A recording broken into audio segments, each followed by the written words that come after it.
தனுசு ராசிக்காரங்களுக்கு ஒரு ராஜயோகம் அப்படிங்கிறது வந்து கண்டிப்பாக சொல்ல முடியும். என்னதான் அர்த்தாஷ்டம ஸ்தானத்தில் சனி பகவான் இருந்தாலும் கூட குரு பகவான் 7ல் இருக்கும்போது அர்த்தாஷ்டம ஸ்தானத்தில் இருக்க சனி பகவானால் கெடுபலன்களை கண்டிப்பாக கொடுக்க முடியாது. அதனால் நீங்கள் வந்து இந்த குரு பயிற்சி காலகட்டத்தில் தைரியமாக இருக்கலாம். சனியால் வரக்கூடிய கெடுபலன்கள் உங்களுக்கு இந்த ஒரு வருஷத்துக்கு கண்டிப்பாக வராது. ரெண்டாவது, சனி பகவான் வந்து மிகவும் மெதுவாக நகரக்கூடிய கிரகம். அதனால வரக்கூடிய கெடுபலன்கள் அந்த சனிப்பயிற்சி ஆன உடனே உங்களுக்கு வந்து சேர்ந்துடாது. இந்த குரு பயிற்சி காலகட்டம் உங்களுக்கு வந்து ஒரு மிகவும் ராஜயோகமான காலகட்டமாக இருக்குங்கிறத உறுதியாக சொல்ல முடியும். ஸோ கலத்திர ஸ்தானத்தில் குரு பகவான் வரதால் உங்களுக்கு வந்து ரிலேஷன்ஷிப் அப்படிங்கிறது வந்து ரொம்ப சூப்பராக இருக்குது அப்படிங்கிறத கண்டிப்பாக சொல்ல முடியும். ஒரு 4-5 வருஷமாகவே வந்து மேரேஜ் ஆகலை, நான் வந்து ட்ரை பண்ணிகிட்ருக்கேன், எனக்கு வந்து அமையவே இல்லை அப்படிங்கிறவங்களுக்கு வந்து ஒரு சந்தோஷமான விஷயம். கண்டிப்பாக உங்களுக்கு ஏற்ற ஒரு வாழ்க்கை துணைவர் வந்து கண்டிப்பாக இந்த சமயத்தில் வந்து கிடச்சிரும். இது வரைக்கும் ரிலேஷன்ஷிப்பே இல்லை அப்படின்னு நினைக்கிறவங்களுக்கு கூட வந்து இந்த சமயத்தில் வந்து ஒரு காதல் வாய்ப்படக்கூடிய சூழல் வந்து கண்டிப்பாக இருக்குது. ஸோ புதுசாக ரிலேஷன்ஷிப் ஸ்டார்ட் ஆகி அதுவுமே வந்து ஒரு பாசிட்டிவ் ட்ராக்லாம் கண்டிப்பாக போகும்.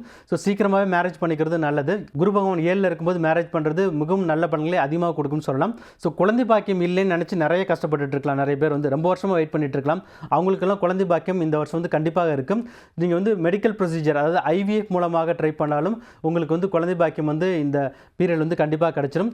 ஸோ வேலை பார்க்குறவங்களுக்கும் வந்து ஒரு ப்ரொமோஷன் இல்லைன்னு நினச்சி ரொம்ப வருத்தப்பட்டிருக்கலாம். ஏன்னா மற்றவங்க போகிற அளவுக்கு நான் வந்து ஸ்பீடாக வந்து க்ரோ ஆக முடியல அப்படின்னு நினச்சி வருத்தப்பட்டிருக்கலாம். அவங்களுக்கெல்லாம் ப்ரொமோஷன் வந்து ரொம்ப சீக்கிரமாகவே வந்துடும். அதாவது ஆகஸ்ட் 2025 வந்து எதிர்பார்த்த பெரிய ப்ரொமோஷன் வந்து கண்டிப்பாக கிடச்சிருன்னு சொல்லலாம். ஸோ அதே மாதிரி இப்போ இந்த ஸ்டாக் மார்க்கெட்டில் ட்ரேட் பண்ணுறவங்களும் நிறைய பணத்தை வந்து விட்டுருக்கலாம். ஏன்னா லாஸ்ட்டாக வந்து உங்களுக்கு வந்து குரு 6ல் இருந்தப்போ வந்து அது வந்து ருணரோக சதுர்ஸ்தானம், நிறைய வந்து பணம் வந்து ஸ்டாக் மார்க்கெட்லேருந்து லூஸ் பண்ணியிருக்கலாம். அவங்களுக்கெல்லாம் அந்த லாஸ் எல்லாம் ரெக்கவர் ஆகி ஒரு பாசிட்டிவ் ட்ராக்கில் கண்டிப்பாக வந்துடும். ஸோ நிறைய ப்ராஃபிட்ஸ் வந்துடும். அது மட்டும் இல்லாமல் நெக்ஸ்ட் இயர் ஒரு பிப்ரவரி மாதம் வரும்போது என்னென்னா நிறைய பணம் உங்களுக்கு வந்து இருக்கும். அந்த சமயத்தில் வந்து நீங்கள் வந்து சொத்துக்களை வந்து நீங்கள் வந்து அதிகமாக வாங்க ஆரம்பிக்கலாம். அதாவது ஒரு நிறைய இன்வெஸ்ட்மெண்ட் ப்ராப்பர்ட்டி வாங்குறதுக்கான யோகம் வந்து கண்டிப்பாக இருக்குங்கிறத சொல்ல முடியும். பிஸ்னஸ் பண்ணுறவங்களுக்கு வந்து ப்ராஃபிட்ஸ் வந்து பல மடங்கு அதிகமாக இருக்கும். இந்த குரு 7ல் இருக்க பீரியடில் வந்து பிஸ்னஸ் ப்ராஃபிட்ஸ் வந்து டேர்ன் ஓவர் வந்து நிறைய இருக்கும். ஸோ ஏற்கனவே ஸ்டார்ட் அப் பிஸ்னஸ் பண்ணி ஒரு 2 வருஷமாக பிஸ்னஸ் பண்ணவங்களுக்கெல்லாம் வந்து ஒரு பிரேக் த்ரூ, அதாவது அவங்க பிஸ்னஸில் வந்து ஒரு பெரிய ஃபண்டிங் ஏதாவது எதிர்பார்த்தாங்க, வெஞ்சர் கேபிட்டல் மூலமாக ஃபண்டிங் எதிர்பார்த்தாங்கன்னா அந்த ஃபண்டிங் எல்லாம் அப்ரூவ் ஆகிடும். சுபகாரியங்கள் நடத்துறதுக்கும் வந்து நெக்ஸ்ட் இயர், அதாவது ஜனவரி, பிப்ரவரி, மார்ச் மாதம் வந்து ரொம்ப சிறப்பாக இருக்குன்னு சொல்லலாம்.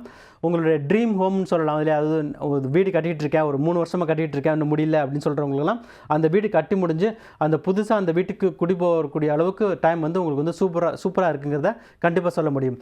மொத்தத்தில் தனுசு ராசிக்காரங்களுக்கு இந்த வருஷம், அதாவது இந்த குரு பயிற்சி காலகட்டம் நடக்கக்கூடிய அந்த ஒரு வருஷம் முழுவதுமே வந்து டைம் வந்து சூப்பராக இருக்குன்றத உறுதியாக சொல்ல முடியும். அர்த்தாஷ்டம சனி வந்துருச்சே அப்படின்னு நினச்சி நீங்கள் பயப்பட தேவையில்லை.